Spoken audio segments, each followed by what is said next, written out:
If you've ever needed to type a math equation, a scientific expression, or even a simple fraction inside Microsoft Word, this video is going to make that process super easy. Today, I'm going to show you how to use formulas in Microsoft Word step by step so you can create clean, professional-looking equations right inside your document without any confusion. Whether you're a student, teacher, researcher, or just someone formatting a report, this is a really useful skill to know. And if this tutorial helps you out, please take a second to hit the like button and subscribe for more simple software tutorials just like this.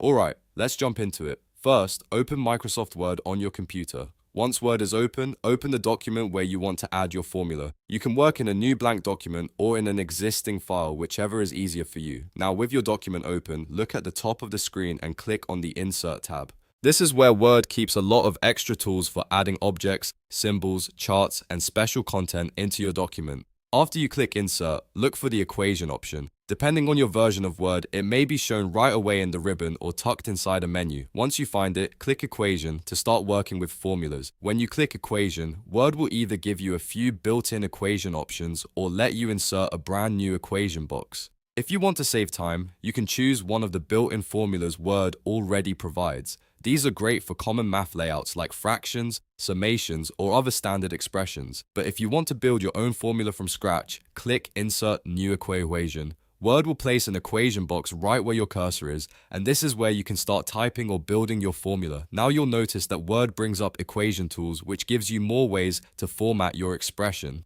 This is where the magic happens. You can use the equation toolbar to add fractions, superscripts, subscripts, integrals, symbols, operators, and all kinds of mathematical elements. If you need a fraction, you can select the fraction structure and fill in the top and bottom parts. If you need a superscript like an exponent, you can use the superscript option and enter your number or variable above the baseline. If you need the subscript like in chemistry or math notation, you can use the subscript formatting as well. And if you're working with higher level math, Word also gives you access to integrals, limits, summation symbols, Greek letters, and more. This makes it much easier to build formulas that look neat and professional instead of trying to fake them with regular text formatting. You can also type directly using equation syntax if needed.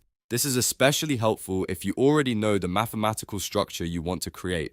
Word can often recognize your input and convert it into a formatted equation automatically. So, if you're comfortable typing formulas manually, this can be a faster way to work. If not, no problem at all. The built-in equation tools are there to help you piece everything together visually. As you build your formula, make sure everything looks correct and easy to read. You can click around inside the equation box to edit specific parts, change symbols, or adjust values until it's exactly what you need. Once you're finished, simply click outside the equation box to stop editing. At that point, your formula is saved in the document and displayed like any other part of your content. And that's it. You've now learned how to use formulas in Microsoft Word. It's a simple process once you know where to find the equation tool, and it can save you a lot of time when you need to add math or technical notation to your documents. If this video helped you, don't forget to like, subscribe, and turn on notifications so you don't miss the next easy tutorial. Thanks for watching, and I'll see you in the next one.